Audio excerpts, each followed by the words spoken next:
have a family of 6 kids and I was the problem child. Where did you get the idea for Loving Dubai from? It's embedded in the culture of Dubai now, where like it's almost like an achievement being put on Loving Dubai. They're like, oh, we invested in you, Rich. It wasn't just Loving Dubai. The deeper that I go in, it's like, it's really not a passion of mine. Like I'm not in love with it anymore. Like I remember we were going to offer an ambassador, an influencer to be our chief friend, and I was going to give her 10% of the business. What is your mission with Loving Dubai? That's more, health and longevity is more important to me now than material success. Now that I get older, there's definitely times that I'm at events with younger people that I'm kind of like, that's not me. Yeah, I can imagine. But also like, I can tears.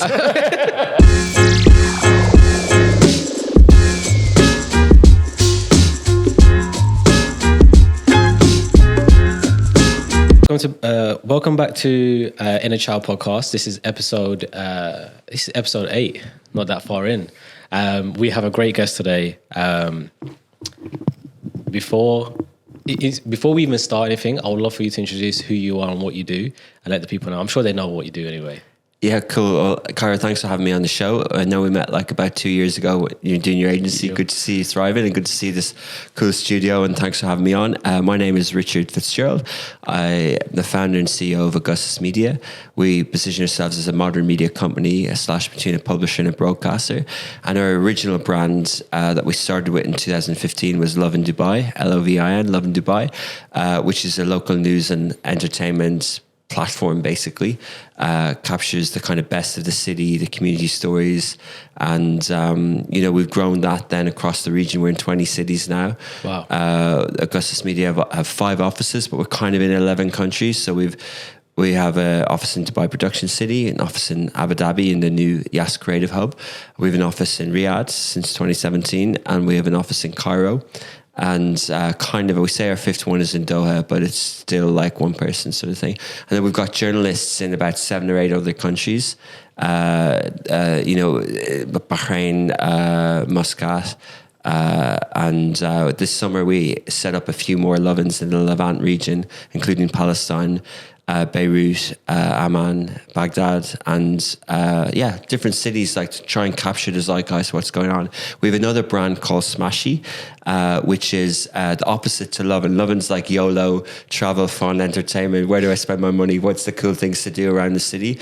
Where Smashy is a content, like a business, but like, we the tagline we use is for the driven, the dreamers, and the doers. It's like for aspirational people across the region and to tell those inspiring stories.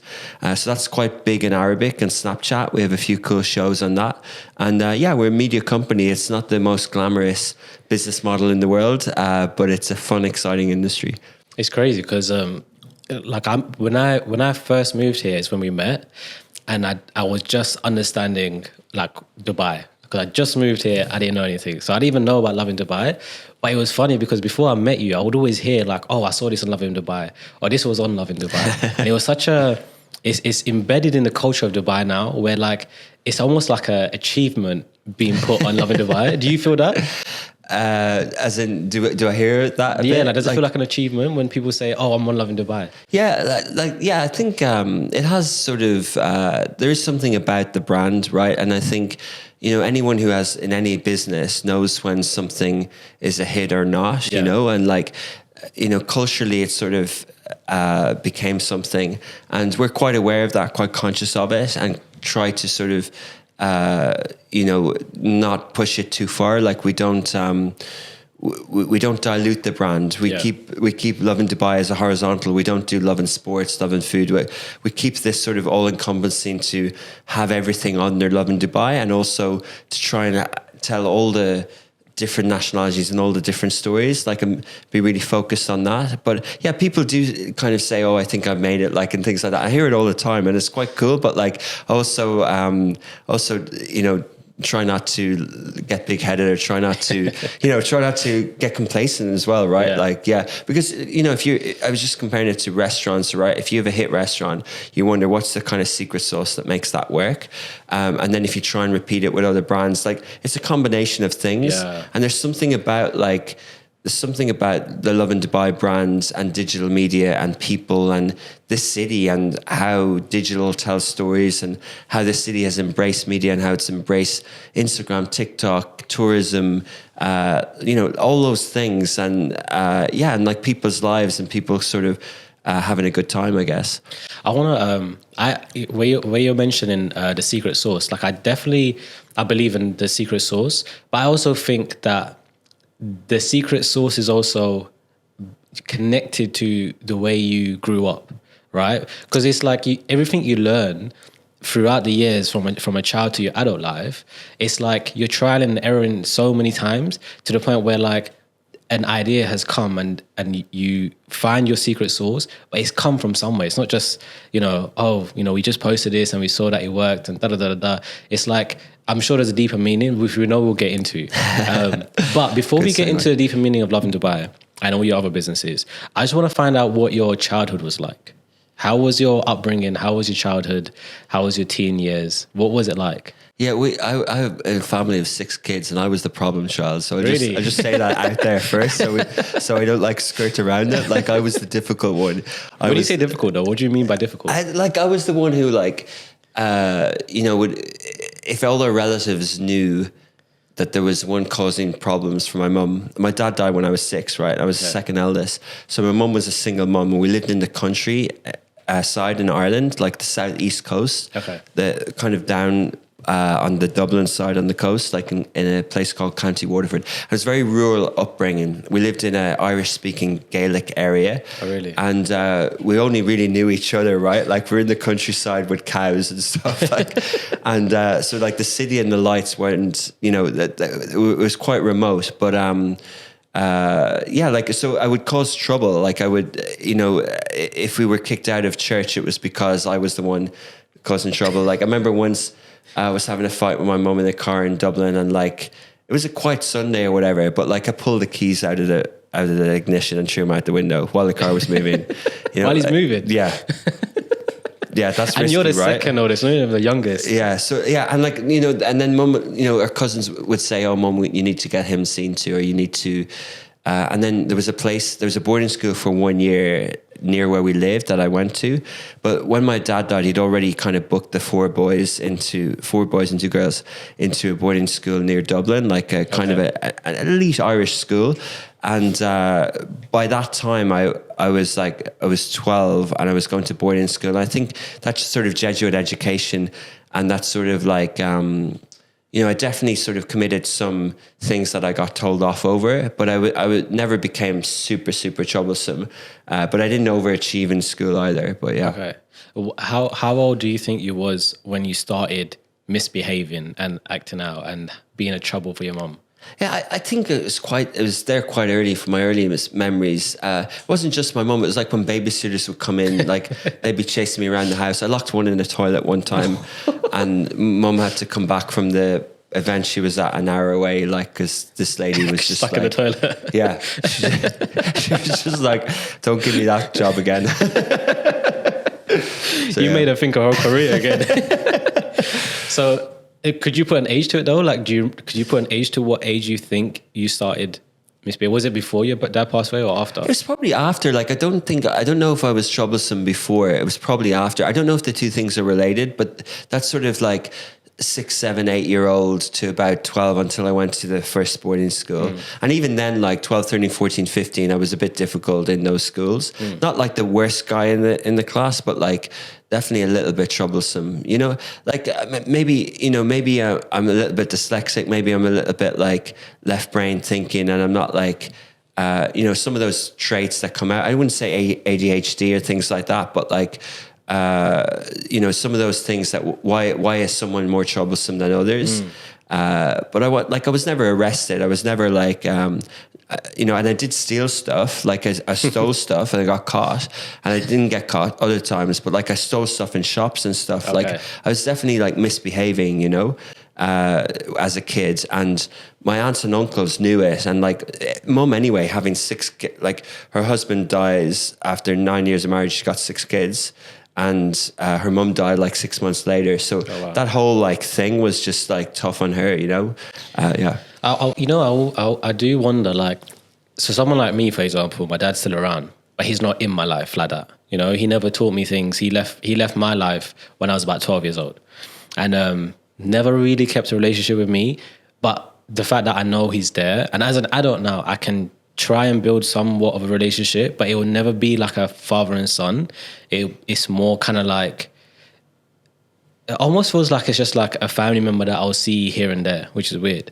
But you know, it would be quite interesting to understand, like, for someone who lost their dad at such a young age, did you grow up ever thinking like how, like, did you ever struggle maneuvering the world as a boy? Like, did you see your friends and with their fathers and things like, did you ever question life and think to yourself like, why me, or I wish I had that, things like that? Yeah, I think society definitely paints a picture of the father figure and the role of a father in one's upbringing. Like, and I would have missed it and been emotional about it at certain stages, but I was lucky. Like, our mum was so dedicated to us, and I had uncles and stuff that were quite good to me. And you know, that boarding school environment, like, I don't really think I was massively deprived.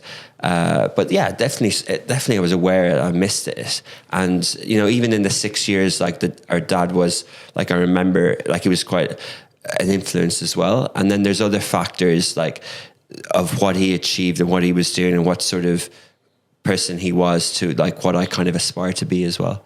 How was your relationship with your siblings? Quite, like, it's really good now. Like, when we were in the countryside, we were all packed into cars together. Like, we fought, like, and we were quite competitive. Like, we played tennis. We'd always want to beat each other. Play football. Like, we're quite competitive. Yeah, like, my older brother would stick up for me a little bit, but then sometimes not. Like, he was, you know, we were in a rugby boarding school, and we're quite timid, small guys, okay, from the countryside who didn't have a father, who weren't, like, you know, the most rich or popular guys. So there was a bit of, like, inferiority complex a little bit. Okay. And my older brother was bullied a bit. I was not really, but like, there's a bit of that going on. And then I had a real competitive, there's a sister anime who's in London between me and William, James, my older brother. And William and I were really competitive. Like, I was a little bit older than him, but I was kind of maybe jealous of him. He was much better than me at tennis. Like, he was on the kind of Irish squad level stuff, and he was quite good, better looking than me, taller than me, you know, all those stuff. So maybe there was a bit of rivalry there. But like, as years went on, I don't know, maybe it's like my mum sort of always wanted us to share bedrooms because it's not what she had with her siblings.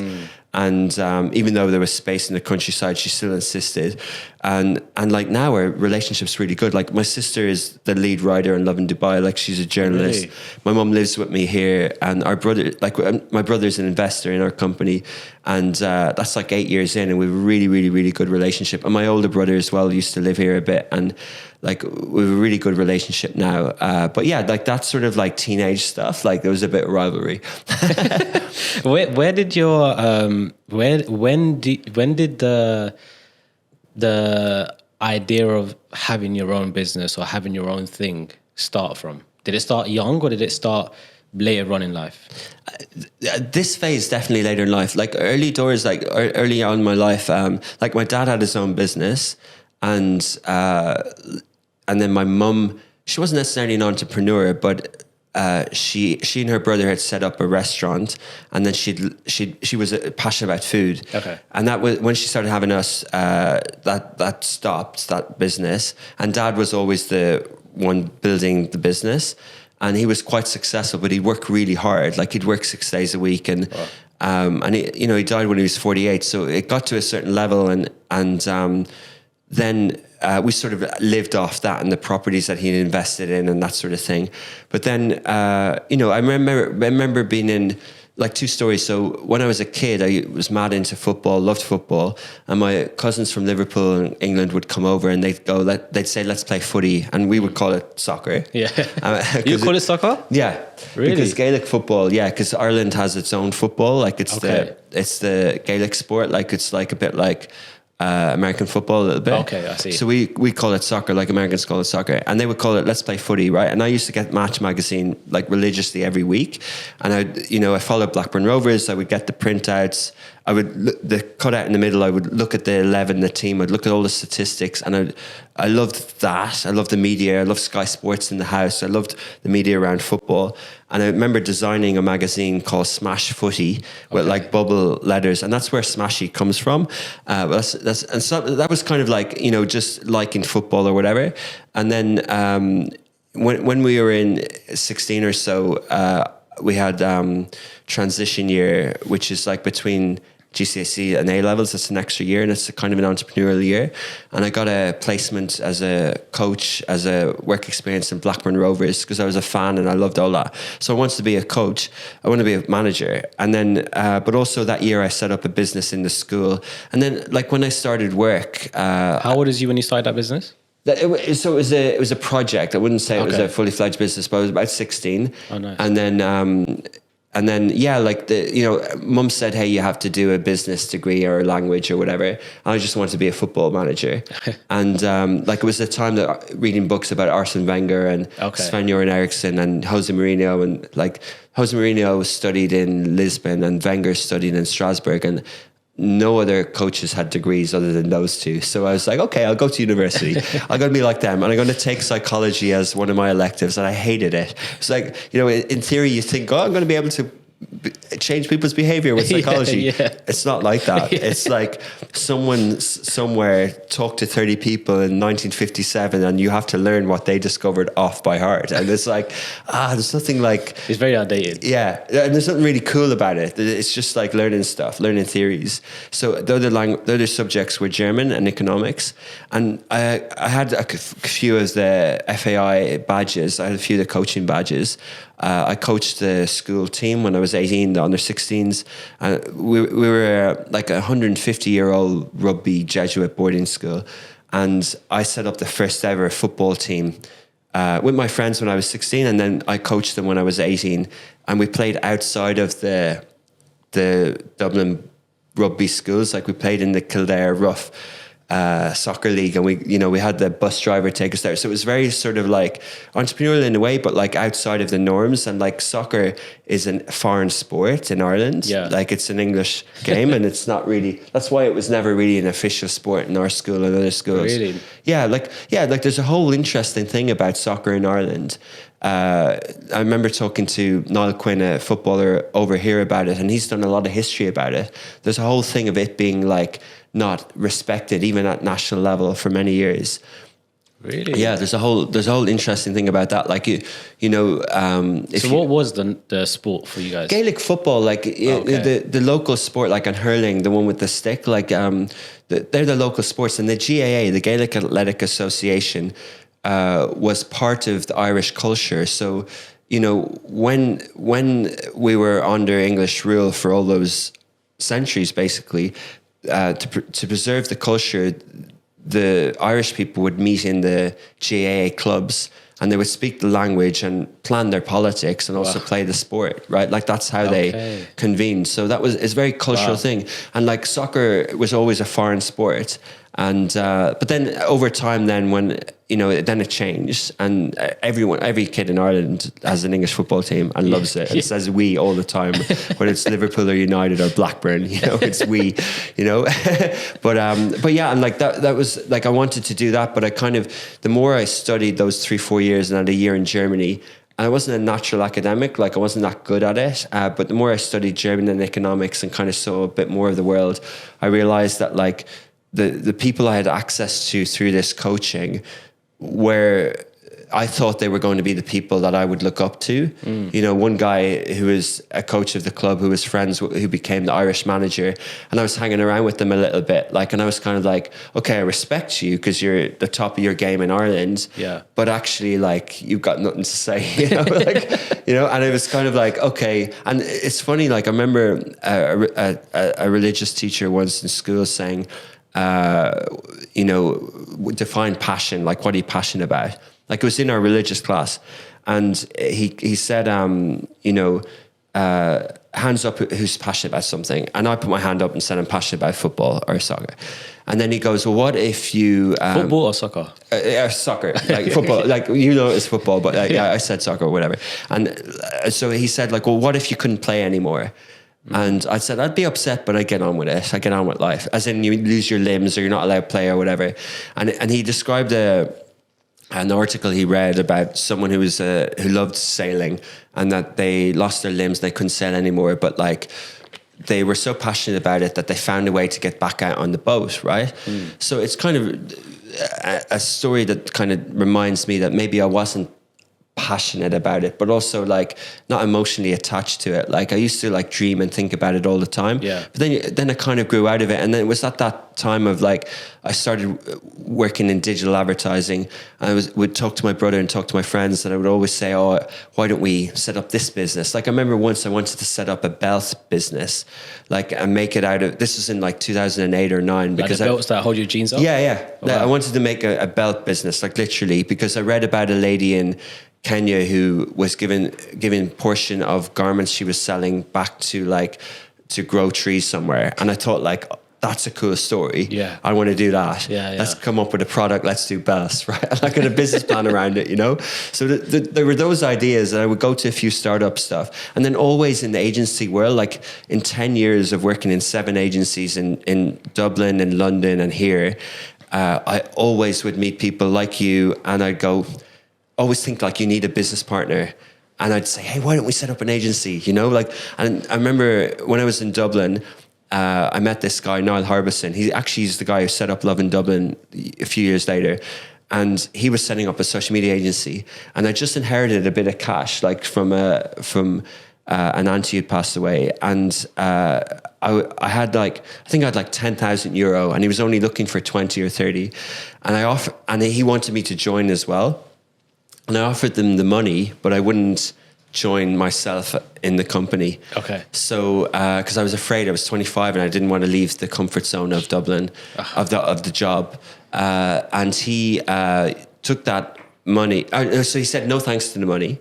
And he and a girl from Brighton, they set up the agency and they sold it for a few $1 million a few years later, and they did well. Oh, wow. But I don't feel any regret, because at the time I wasn't able to talk to clients. I wasn't confident, and I was in Dublin, and I wasn't like didn't think I was ready for the agency world.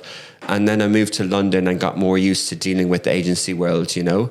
So I got more confident. And by the time I got to Dubai, I was able to, like I was director level, I was nearly 30, I was able to speak to clients and things like that. So when I set up this business, when I was 32, I felt more confident speaking to clients and everything. That's quite interesting in like when you're mentioning passion as well, for example, like where you think it's a passion, when you really think about it, it actually might not be a passion. And I feel like I'm in the same, I think I'm going through that journey right now at the age that I'm in, where I thought like this agency was a passion of mine, you know, like I thought, but the deeper that I go in, it's like, it's really not a passion of mine. Like I'm not in love with it anymore. And there's certain things that I really loved, like when I was in the UK, like I was a huge, like one of my favorite things was building communities. In the UK, I have a community called Creative Connects, which is basically a WhatsApp group chat. And what we did is we found people in like Netflix and Amazon and Disney to come in, and then we found talent in the UK and put them all in this group chat. So whenever there was any jobs going around for freelancers, for example, like they can put it in this group chat and find fresh talent and new talent and people that also wanted some opportunities that to work with these kind of brands. And that for me became one of my favorite things that I did. And then when I moved here, I kind of neglected it. And I didn't realize how much of a passion it is, but it allowed me to like meet a lot of people and allow me to meet people that are like-minded and people that are interested in what I'm doing and going through what I'm going through. So in your case, where like you passed up on, the friend passed up on your offer, and at, would you say 30 when you moved out here? I think it was 28 going on 29, 2012 somewhere, yeah. So let's say 28, 29, you moved out here, and I'm guessing between that to 32, you realize maybe that's not where you want to be. Is that how it was? No, I actually wanted to set up an agency. Even when I came here, Still? I was meeting people. Yeah, I wanted to set up an agency. And Love in Dubai is an agency. Like Augustus Media is an agency. It's media. It's the other side. But it's services. Like, but the passion is like, I love the region. I love the excitement of an emerging market. I love all that stuff. And what I like about the media side is the margins are kind of higher if you get it right. And also the pace and you're making real content. And so maybe it's things I tell myself that I like about it, you know, Okay. but I do like it now. And like my people on my board say, hey, like, you know, soon you need someone else to run it. And I'm like, no, like I'm committed. Like I'm signed up to when I'm 60 stressing over whether to hire an MD or not. And I will do the interview process. Like I'm committed for the long term on it. Really? So, okay, fine. So we know where the word Smasher came from and that business. Yeah. Where did you get the idea for Lovin Dubai from? Well, it was Love in Dublin. It was Niall Harbison and he had it. And then I was I was kind of a bit restless. I'd done 3 years over here. I was flying around the region. I'd set up like an office within Mindshare's office in Beirut to manage community management for social media for all our clients. Okay. So I'd like 30 people on a team. We had 30 clients from Nissan, HSBC, Kleenex, like whatever, Al-Safi, Danone, like all these different brands. And, you know, it was social media. It was like doing campaigns for clients, ad spend, all that stuff, doing content calendars. And I was a bit restless because I was like, am I climbing the WPP ladder, or am I going to be the regional CEO of this big group, or like what do I do? And I remember like the same reason that I left the agencies in London, I was like, you need to match my ambition. Like I'm senior manager, I want to be director. And it was like a thing that I wanted to achieve. And when I was director, regional head of social media, like senior director level on a decent salary, I was kind of like, no, I want to be MD. Wow. I didn't want to be MD. So I pitched a guy who was one of our suppliers. He had an ad tech company here. Or no, not an ad tech, like a bot type, a technology software, marketing tech, MarTech company. And I pitched him. I was coming back from Beirut. I just fired someone and I was tired and stressed and it was just difficult. And I was like, right, I can solve your problems. I can be your MD. So I did the pitch. I met his board and they gave me the job. I took a pay cut.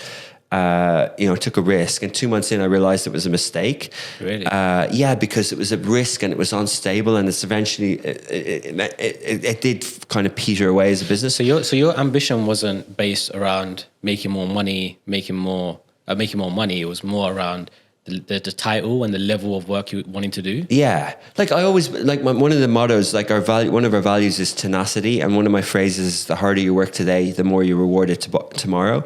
And that's led to the person I am now believes in everything compounds, not just investment, but fitness, relationships, health, everything compounds. So I always felt I was a little bit underpaid, but didn't care because I was always like thinking that it would pay off, and it did. And like, yeah, back then, you know, I could have stayed on a cushy role for a few years on decent money, but I took the risk. And at the same time, I phoned up Niall and I was like, told him that I wanted to do this over here.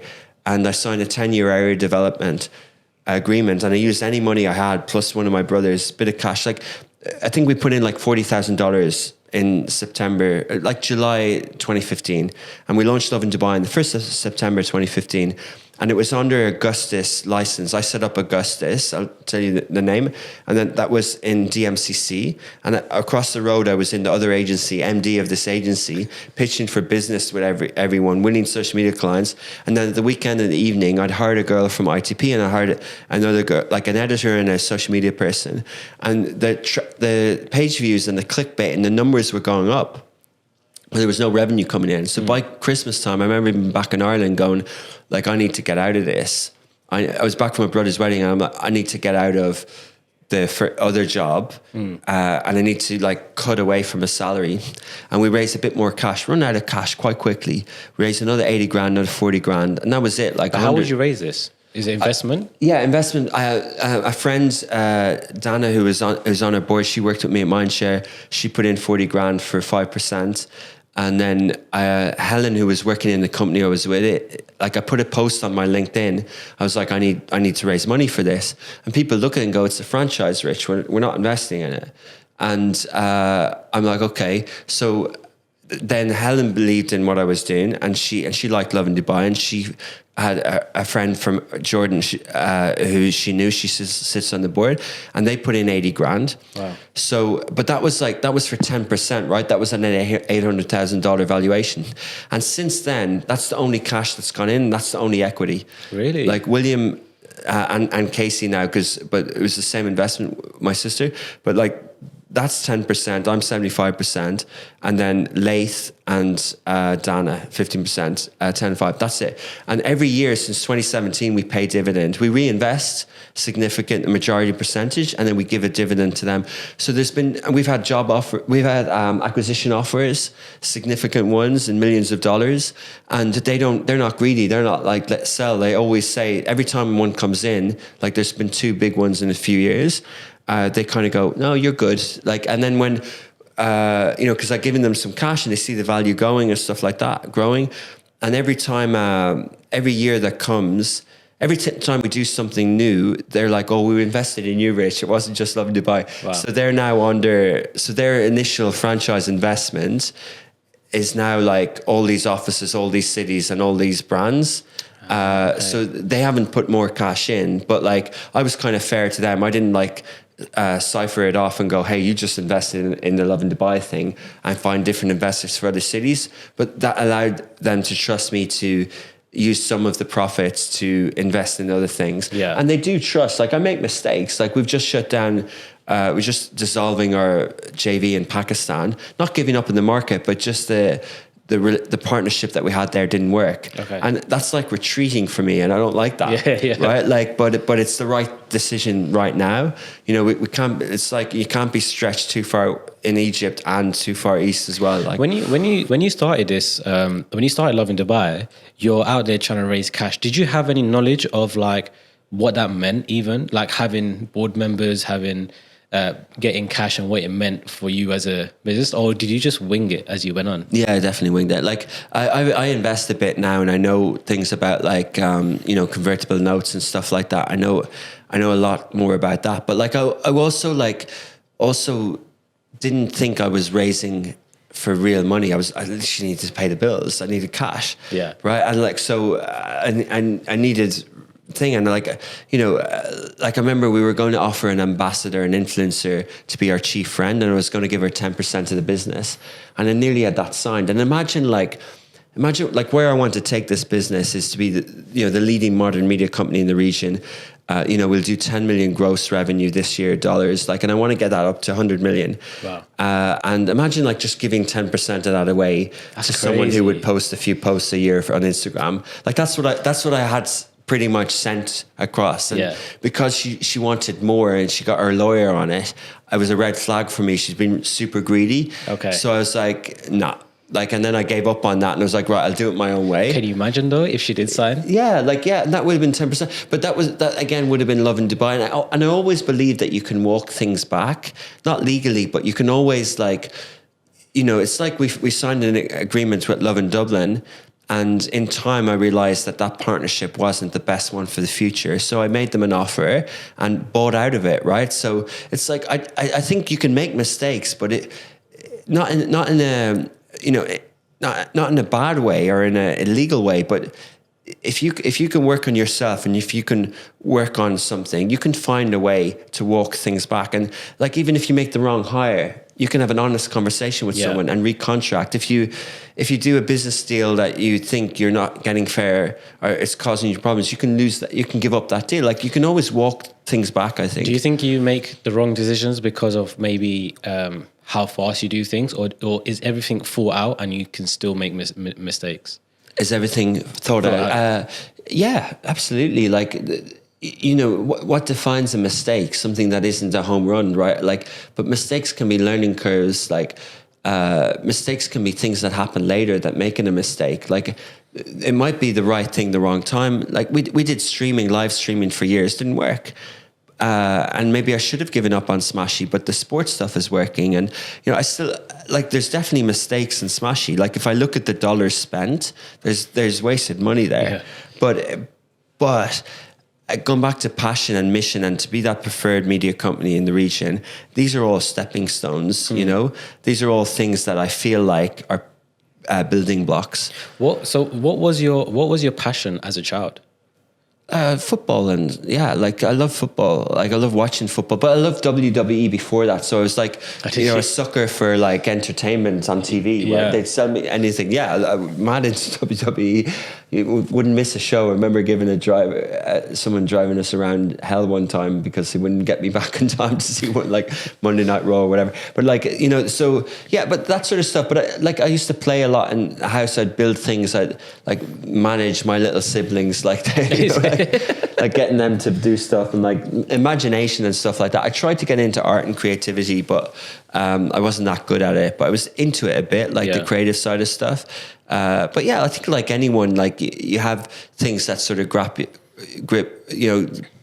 your attention, like stories that inspire you and stuff like that. Do you find yourself in a position where you have to kind of be within the culture for Lovin Dubai to work, for example? Like, do you have to indulge in the culture, or do you feel like you just have to find the best people that are part of the culture to help you grow it? As in, say, the regional culture and the region. Yeah.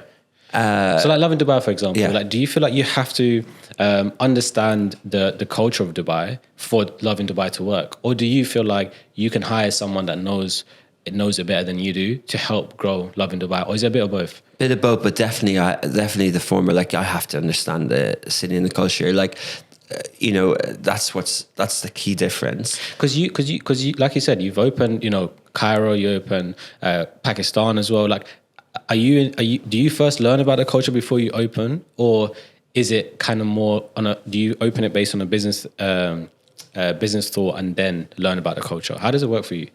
Yeah, I in those markets, I believe in hiring people from there. So in Saudi, we're nearly all Saudi nationals. Egypt the same, Pakistan the same, and here I hire people who grew up here mostly. Like as all the like about 80% of the people grew up here, and it's really important for me, not just in terms of understanding Lovin Dubai, but I think I don't really agree with the mercenary expatty thing for a long-term sustainable business. I think you have to have a degree of commitment or attachment. But also I don't expect people to stay forever. But the culture thing is really important with media, especially with content. Like, it's to connect, you kind of have to know, like if you start, it's what frustrates a lot of people here, people who don't fully understand Arabic, that when they consume media, it can be very Western or US centric, and it can be kind of like, cool, like I get it, but like, why am I watching British TV or American podcasts or whatever? And I consume a lot of Arabic content now. A lot of the shows have subtitles in the last sort of 5 years, and I understand quite a bit, and I kind of immerse myself even more, and I love that. And also, like lately, I've become super conscious of Western culture. So much so that I feel like anti it, like really? even the name Augustus and Emperor Augustus, I'm kind of like, okay, that came from like the Roman history is just so prominent in Western mindset, but like I learned a lot more about like the Persian empires and the Arabian history and all that sort of stuff, and I'm kind of wondering, like, if I didn't come here so immersed in Western culture, then would I ever have called it Augustus? Like, I kind of question that in the future, that like I like a reference to history, and I like a reference to period in time, and I like that about it, and I like that there was peace when Octavian became emperor, and what he did and the symbolism of it. Like, he was the first emperor to use his bust and his face on a coin and on around the city. So when he announces big buildings and big projects, that's how he would get it out. So very much like the leaders in the region now who announce big projects, like how they communicate. So there's a lot of symbolism there and leadership and things like that. And I thought it's quite cool. I remember being in London once, and our agency group, WPP, had a partner group who did a lot of this, like like A/B testing of graphics. Yeah. So they would do 2,000 or 3,000 versions of graphics, Wow. and their name was Hogarth, right? I remember going to their office. I was into art, right? So, and I was like, okay, Hogarth, that's William Hogarth, cool. And then I went into the office and I saw like one reference to him, but the rest was nothing else. And it just sounded like a cool name. And probably 90% of the people there didn't know where Hogarth had come from. But, going around to like the big galleries in London, I kind of knew there was Turner, who was the like fabled like friends of everyone, the artist that the British loved, right? Like the tape written and all that was all about Turner, right? It was watercolors. He was the famous guy and we loved him. But then across the city, like in East London and in Shoreditch, like at the time of Queen Victoria, it was very slummy. And there was this artist like drawing all these like, impoverished, like plague-ridden people, right? And that was Hogarth. Oh, really? So like, but like literally these guys, whoever they are, were like, well, we kind of think he's cool. So we're going to call our company Hogarth, and similar with Augustus. But like definitely like, as I get in love more with the region, I kind of almost think I might change Augustus, even though I've been so attached to it for so long. And it's like Emperor Augustus, and it's like, it's like we have a globe here in front of us, but the board game Risk, and like I feel like our mission is to conquer the Middle East. We have to go step by step, and it's kind of like that type of business of like, let's get our digital content business across in many cities, even where it feels difficult to enter. But yeah. What is your mission with Lovin Dubai, or the Lovin franchise as a whole? Like, what's the mission? Well, Augustus Media, our mission is to be, we've defined this a bit further lately, but it's to be a modern media company of choice in the Middle East. So have people consume our content and our brands, and to tell inspiring stories at profitable growth. So that's pretty much it. Like, it's like, Disney do entertainment and things like that. Like, it's basically build a modern media company, hiring local journalists, creating content, navigating the changes from iPhones to headsets to wearables, whatever, being that sort of like media company and nothing more. Like, I remember when I called it new media, people in the office would go, hey, that means we need to work remotely. We're new company. I'm kind of like, no, it doesn't mean that. Get back in the office. None of this work remote stuff. Do you believe in the work remote? No, at all, or just not for us? I do believe in it. Like, I do think the world's evolving. I do think remote working works to a degree. I don't believe in it for us. I don't believe it works. It wouldn't have worked for me. I don't think it's like a football player saying to his team that I'm going to train at home because I have my own stuff, and I'm going to show up and play with you guys on Saturday. No, you're not. You're going to play with us, and we're going to argue on the pitch, on the training ground, and we're going to test things together. And we're going to know what you're like. And we're going to know if you're fit, right? And they can come up all with the theories in the world. Oh, but the traffic, but the fuels. I have a better pitch. Ronaldo has an ice bat, like all this sort of stuff. I've got more money. I'm going to look after my physique. I'll make an argument why I'm more at peace for Saturday. I'm more prepared. Bull. Like absolute crap. And when I hear all these woke people saying the same stuff to me, I'm like, I get it, but now I have a problem because I see the holiday days, the sick days, and suddenly there's another 15 days that's not in the office. Everyone, on average between 10 and 25 days of our 80 people are work from home. Okay. And that's with a non-work from home policy. Oh, wow. But they feel tired, or they've something going on, or they're half sick, and they go, I work from home, and they send an email in the morning. But it adds up, and it's productivity, and I don't believe in it, and I'm trying to stamp it out even more. What's your? I'd love to know this. Is you guys have Love in Abu Dhabi as well, right? Yeah. Because it's such a. I mean, it's similar in the UK, but not such a huge difference.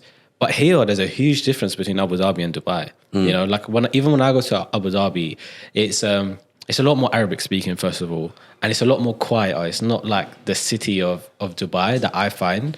So when you're reporting on both sides, do you guys have to again be indulged in a different culture? Do they have like a different tone? Do they have like a different culture in Abu Dhabi than they do here in Dubai? Like, have you noticed some of the themes on Lovin are work everywhere. Like people, when we launched in Lovin Saudi, people were like, Rich, like how are you doing that? Like they don't have this, they don't have that, they don't do this, they don't do that.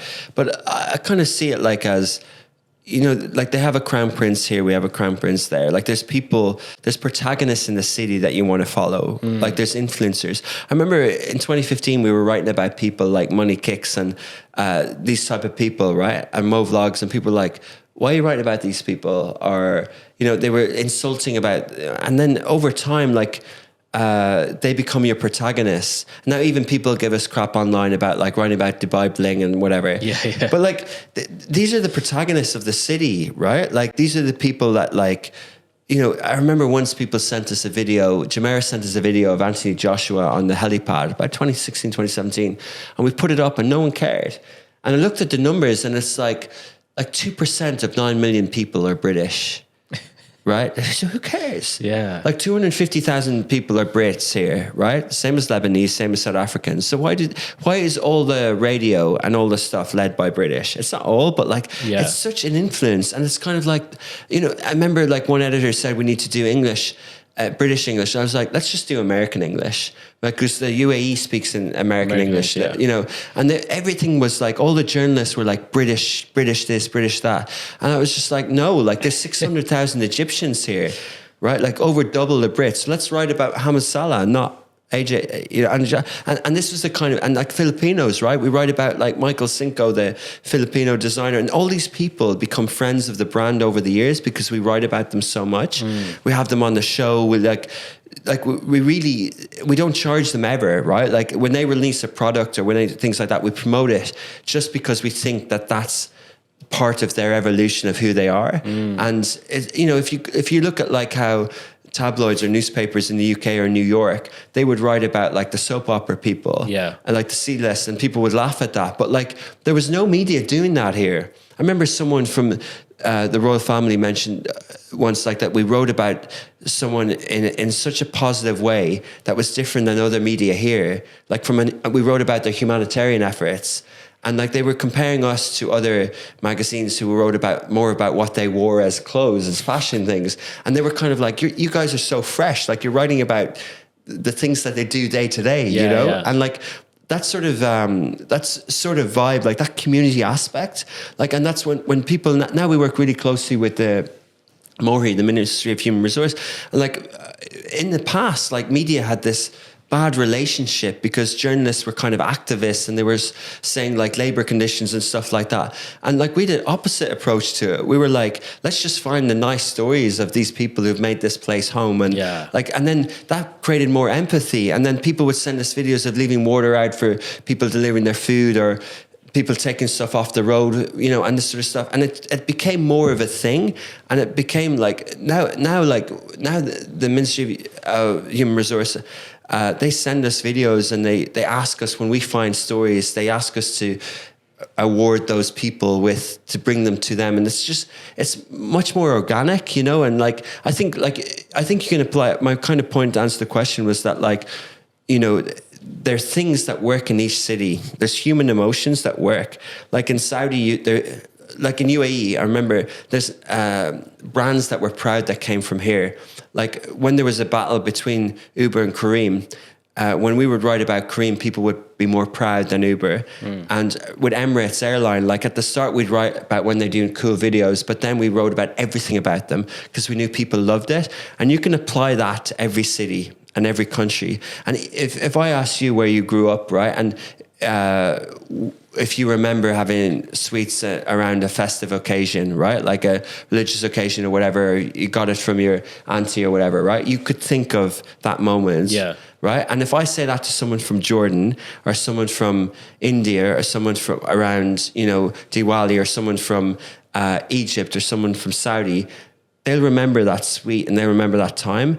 And that's nostalgia, and them's the rules, right? Like that's the playbook. Okay. So we've got a love and light document that's a playbook, and we have local. I just hired a guy. Like this is what I tell the two guys in Gaza at the moment. Like this is what I tell them. Like, why did we pick Gaza as a place to launch? 2.2 million people that are having before the invasion and the genocide. Like they were having a life, right? They were going to the beach, they were having relationships, having family life, and they were doing these things together. And like, we wanted Lovin to do that. So that's Abu Dhabi to a different degree, right? And in the first few months, people were like, hang on, like, I didn't know this was there. Like, we get that, and we have Love in Baghdad, right? And people are like, I didn't know that. Okay, yeah. I didn't know them restaurants. I didn't know this. And like, even in Saudi, like, Saudis go to us like, Tabuk looks like that. Like, Abba looks like that, right? Like, and now we have Love in Alula, we have Love in Neom, we have Love in Sharqiya for Eastern Province, we have Love in Jeddah, like, we Love in Mecca, like, all these things. And like, the only thing that's stopping us is the business model. To have the ability to hire these local journalists who want to be proud of where they're from. Yeah. I want to quickly want to touch on to the Palestine side of things. What's like, how are you guys communicating with people in Gaza, and how what kind of what's the goal with Love in Palestine? Yeah, I mean, like, really, I wanted to call it Love in Gaza because Lovin is a city, like, it's a city local guide. It's not really a country thing. We do have Love in Saudi, but we kind of focus more on Love in Riyadh and those brands. I think local news is needed. I think it works, and it's a better community thing. It's also a better business model for restaurants and stuff like that, be honest. But, you know, so there was a debate, and I went with Palestine because I thought it was a stronger brand. And, you know, I've been in the region a lot. I know there's an identity there that, you know, whatever about politics, like that, there are people who identify with Palestine. So, like, I wanted to do something with that. And then long term, like, you know, who knows? Like, the problem with calling it Palestine is it's automatically cause related. Yeah. And, you know, even now, when the 7th of October happened, you know, like, our two journalists, Faithi and Faraz, like, they were kind of like, I had to decide what to do. And I knew from the few months that they were reporting that they weren't going to be conflict reporters.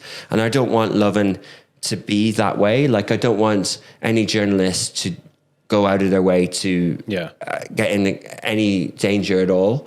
And, you know, we're not on that side. We're not going to send people to dangerous places. So they haven't published content since then. We pay them. How are they? They're alive. They're good. I just heard from them today. They hadn't internet for 10 days, and the last 10 days were worrying. But because one's in more north, and one's just south of Gaza City, and then we hired a girl in Egypt who's Palestinian, and she's like 24. She's just married an Egyptian guy. She's a kid, and she's got 5 siblings and her 2 parents in Gaza. Wow. And they're also alive, and, you know, like. So we've been able to get money in. We used to do Western Union, but the fuel closed all those places, lack of fuel. But like, there are some banks working, and Palestine isn't sanctioned, right? Like, there's 4 countries in the region where we can't get money into, but Palestine isn't one of them. But it's just electricity issues. So, you know, we're able to pay them while they can't work, which is one, you know, and people are like, oh, do they need money? They do. Like, things are 3 times more as expensive. Like, money helps. Like, so, you know, but we're doing it not from a charity or from a thing like that. Like, we're doing it because we have a contract, and, you know, we're paying that way. So, like, we're not doing anything illegal or anything like that, or, you know, we're literally paying our employees, our contract employees. And, you know, the communication isn't great, and, you know, it's obviously a terrible situation, and it has upset a lot of people in the last few months. Before I move on to the next part, I know you did. I think you did this last year. I would love to be the first one to get this from you. Is, what are your predictions for 2024? Yeah, you know, it's a hard one. I do it every year. I put it in Campaign magazine, and it's the 18th of December now. It's been so busy. It's been at the back of my mind, but I usually I'm quite proud about how I get stuff right, especially in media. Like, you know, like just different things that have happened. But there's a lot of AI in there. There's a lot of AI, like AI media companies, fully AI media companies would be prediction. I don't know. Like, I think, you know, macroeconomics is changing. I think interest rates are going to slowly start to come down, but I think, you know, they're going to be around for a while. So people's ability to do M&A mightn't be as high. Consolidation is definitely a theme. Companies are merging. The streaming industry, people make predictions around streaming industry a lot. One guy, Lucas Shaw for Bloomberg, said yesterday that we're now in the era of franchises with Netflix and stuff like that. I do think eventually, like, streaming is going to become more normal and profitable. When you say streaming, are you talking about like Netflix and Disney, not the streamers playing games? Yeah, no, I'm talking about the evolution of TV into a digital world, like smart TV penetration, stuff like that. I think, with gaming and things like that, I think there's a lot going to happen around IP and licensing, like the World Cup, first ever gaming World Cup's in Riyadh next summer. And the history, what we know for non-gamers would think of the gaming industry is like obviously the consoles and then the streamers, the influencers, but we haven't seen breakout, other than the PSG team and stuff, we haven't seen breakout franchises or famous players. I think we're going to see a lot more of that. Wow. I'm fascinated by that. Like when you see, like, I watched I'm not big on gaming, but I watched the PUBG finals in Istanbul last week on YouTube, and I was blown away. Really? Blown away. Like, and then the guys in the office, like I saw it, and then it was in Arabic, and everything about it is a 2 or 5 hour stream, but everything about it, from the set design for the games to the commentary to the analysis to the 7,000 concurrent streamers on YouTube Arabic, but there was an English one. And I messaged my friend who had told me recently he works for Tencent in Dubai that handles PUBG, and I'm like, what's this about? Yeah. What? Because when I was doing Smashy streaming, I was like, cool, we're gonna wait until like there's theaters full of people watching events. But I'd go to a few of the GamesCon and the conferences in the region, and there'd be no one there, and I'm kind of like, no one's really going to watch this stuff. But once you create media around it, like WWE or like Sky Sports, like once you create content around it, you start telling the stories of the teams. Like I was at the e-scooter event in D3 at the weekend, and I completely got it straight away. Like you look and see where emerging sports are, they've nailed it. Yeah. They've got it, right? Like the bikes look cool, they're fast. They're like motorbikes, but they're electric. And the teams are influencers. Supercar Blondie had a team. Chris Fade has a team. Anthony Joshua had a team in Dubai at the weekend, right? Like, so you're kind of like, okay, and it's got billions of views on TikTok live stream it. They know that this is an emerging sport, right? But you're kind of like, oh, Formula E is going to be, no, it's not. It's this e-scooter thing, And like, similar to gaming, it's kind of like, okay, but like for me, like if I'm not a gamer, if I don't know what Fortnite is, then why do I care? But if you start telling stories around it, and if there's prize money, and if we're all going into a more virtual world as it gets hotter and stuff like that, like that's what Saudi's betting on. I think and this is an example of like generation as well. Like when you're saying streaming, I'm not thinking about Netflix. I'm thinking about the gaming world. You know what I mean? I'm not a heavy gamer, but I'm very just the nature of my work and stuff. I'm very heavy on seeing what's happening on socials and communities. Like I said, that's one of my passions, is like communities. So seeing different communities in different places, and the gaming place. Like I feel like the gaming industry in the Middle East is definitely growing, and I think it's gonna. I believe it's gonna come to a point where like we are gonna have our own version of like Hisenat and those kind of streamers in the UAE. In Abu Dhabi, I went to this. They have this gaming place. It's what's it called? It's next to Adrianoc. I forgot the company name now, but it's basically It's like a brand that's just catered for gaming. Like you can go in there, you can have tournaments in there, and the kids love it. Like it's the kids, and I think give them a few years to grow up and start learning and be more literate on social media and YouTube and things like that. And I feel like they could be the ones. Maybe not 2024, but 2025 and onwards. But it's coming, I think. Yeah. Especially with virtual reality as well. Like I don't know where that is, but if they can make that right, and I feel like Saudi will probably be like making events around that whole thing. Yeah, definitely. So I think that'll be amazing. Thanks for getting me in my head. I'll write it up soon. Yeah. One Let's take some of your ideas. I just wanted to see if I can get at least one prediction from you before it goes out on anywhere else. But towards the end of the show, I played this game called Verbal Journal. So I asked you a question, and you kind of answer it as if you'll be writing a journal. Right? Got it? So the first one is the first person you told about starting Love in Dubai. How did they react? I can't remember. I remember telling some people in the office at Mindshare, like, what do they think of a new brand in this city guide discovery things to do? And they're like, don't do it. Like, they're like, I plan this stuff every day. You're picking the wrong space. Like, lifestyle and entertainment and media is the only category in the region that we're saturated in. We have Shortlist, Stylist, Time Out, What's On. We've all these brands. There's so many other areas like music and sports that we don't have any brands in. Don't do it.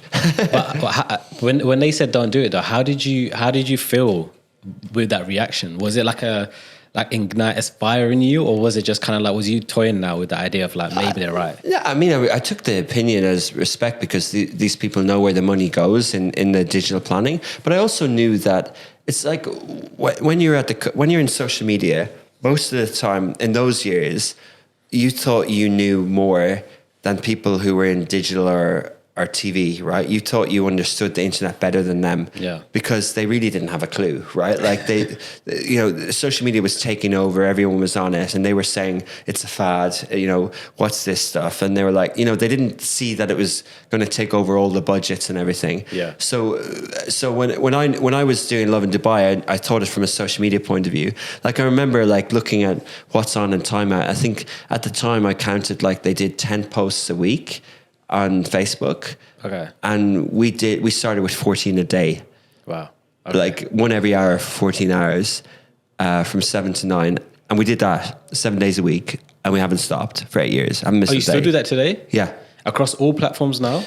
Yeah. I mean, we do 10 to 14 a day every day. That's crazy. Yeah. Where do you even, like, where? With no editorial planning, with no... Is it all just on the spot? Yeah. Wow. On the fly, yeah. And your team, do they work 9 to 5, or do you have like 9 to 6? Yeah, with a break. With an hour break. Okay. Yeah. We have evening shift and rotation and weekend shifts. Oh, you do? But they don't work overtime. Like we don't ask them to stay after 6. But as in like you don't have someone coming from 9 to 6 and there's someone from like, I don't know, 3 to 9. Yeah, we do stuff like that. We have evening shifts like 6 to 10, and we have like a 1 till 10 shift in Dubai, and we have different stuff going on. Yeah. Okay, that makes sense. That's crazy. That's a crazy amount of content. Plus, and you're doing that for all the other regions? Some aren't. We don't have as much. Going back to the point about having enough journalists and enough team. Okay. Some aren't as much. Like some are kind of 9 to 6 without weekends. But we know for it to make successful, we need more content. And then with AI and things like that, you wonder how it's going. But like with Love in Dubai, like I panic still if we miss an hour in the morning. Like if I wake up on Saturday morning and the person isn't starting until 10, and I know people are on their phones from about 8 or 9, I'm getting agitated.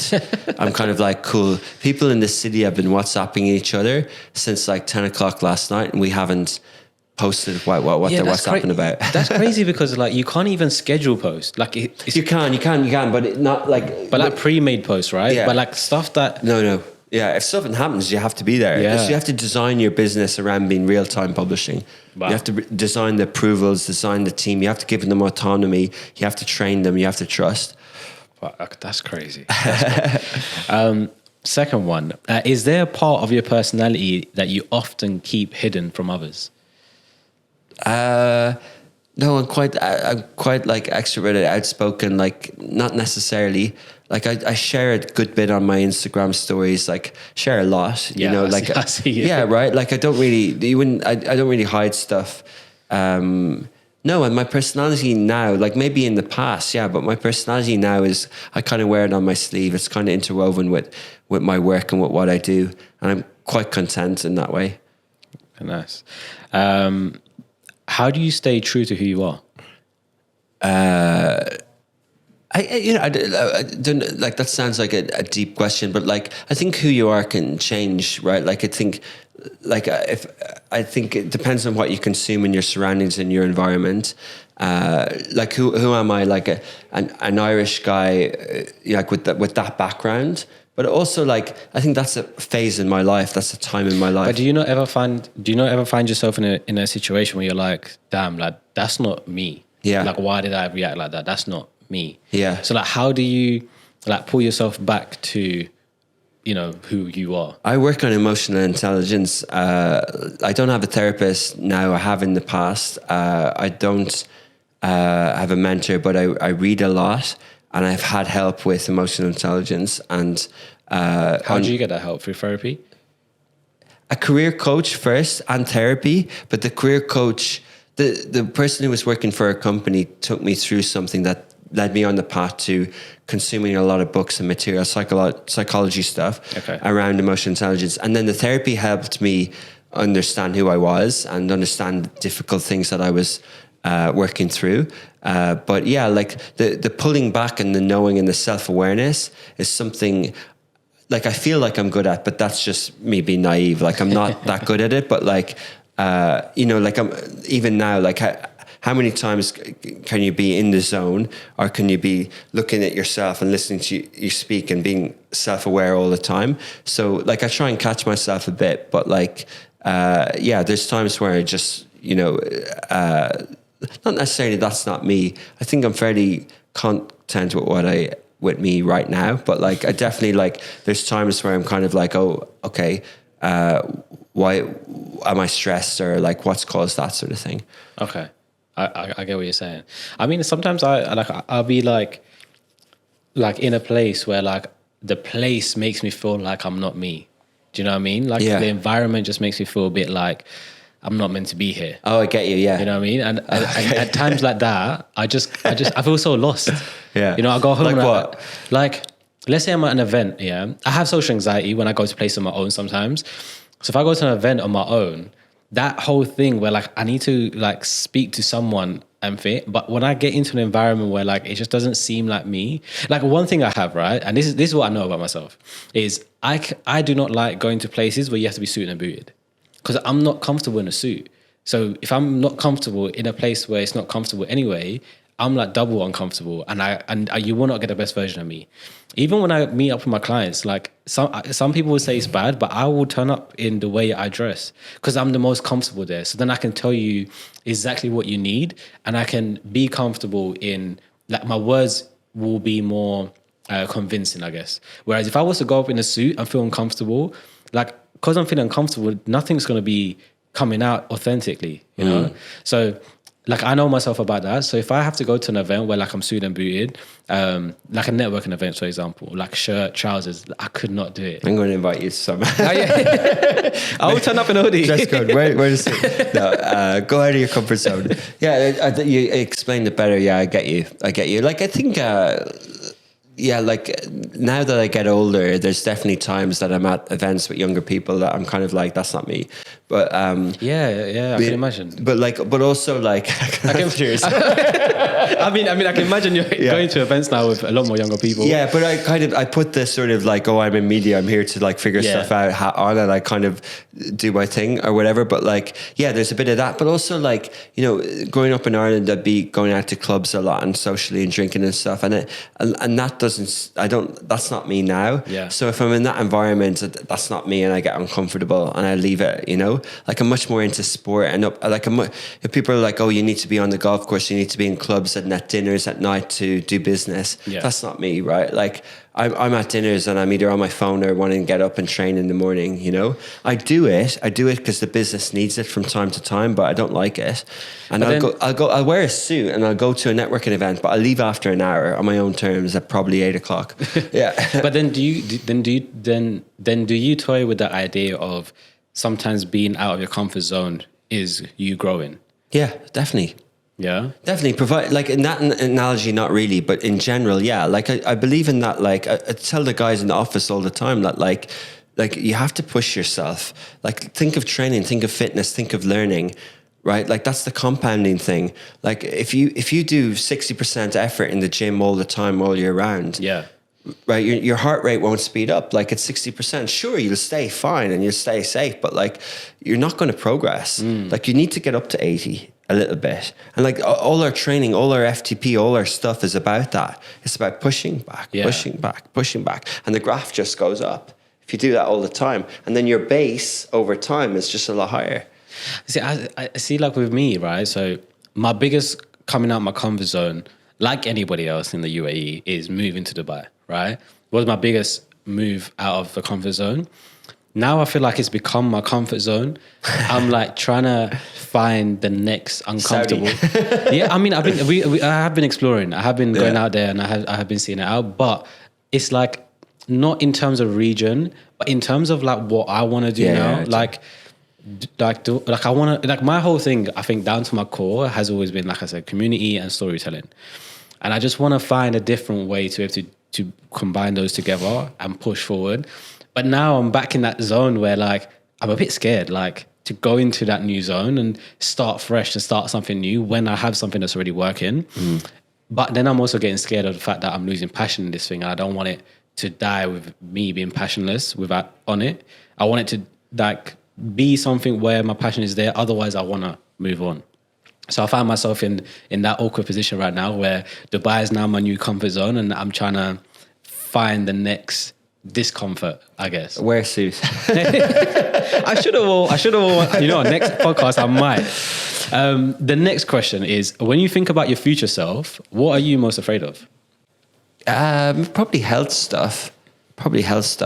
Really? Yeah, maybe it's the dad thing and stuff like that. But yeah, like I think that's more, health and longevity is more important to me now than material success. Yeah. So yeah.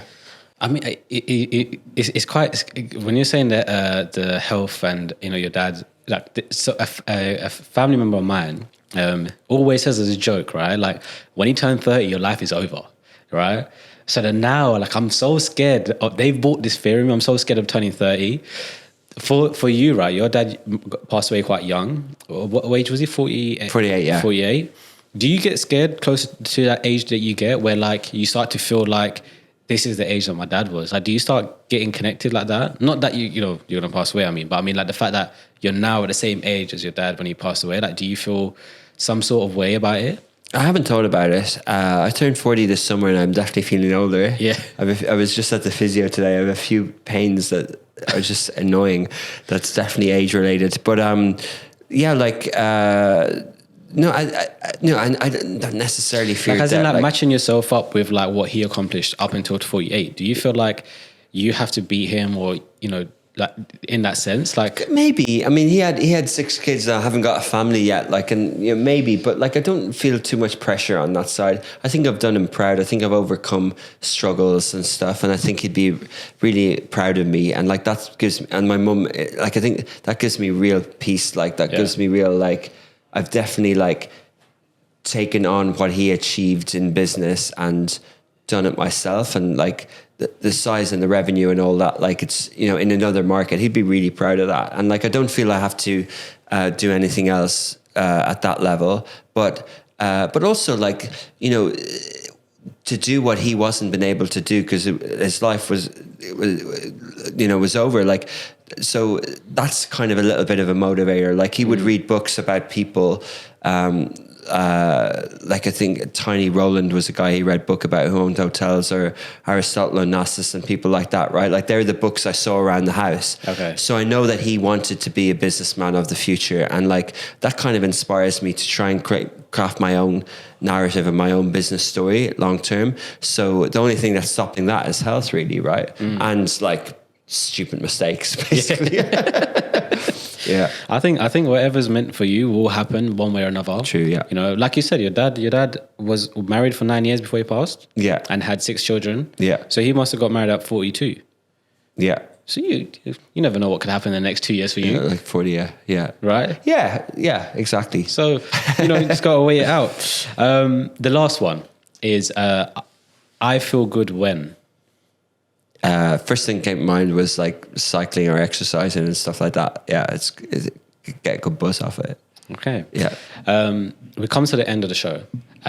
There's one last thing that I do, and it's called bedroom reflection. So I would like you just to kind of relax a little bit, close your eyes. Okay. Right? I'm gonna try and do it in a soothing way. Okay. Imagine your bedroom door as a child. So the first door that you see that you had as a child. Yeah. Go inside that room. Open the door, go inside that room. And in that room, you see your child self sitting there. Could be sitting on the bed, the floor, wherever you see. That child, what would you say to him? Just like a therapy session. That's what inspired it. Yeah, I think, when I was a kid at that age, if people said stuff to me that believed in me, when I was like a troublesome kid that like other people didn't think much of, right? Like that I was a problem child. Anyone who told me I was great and told me why, like I would really appreciate that, like a compliment, So I would just say something.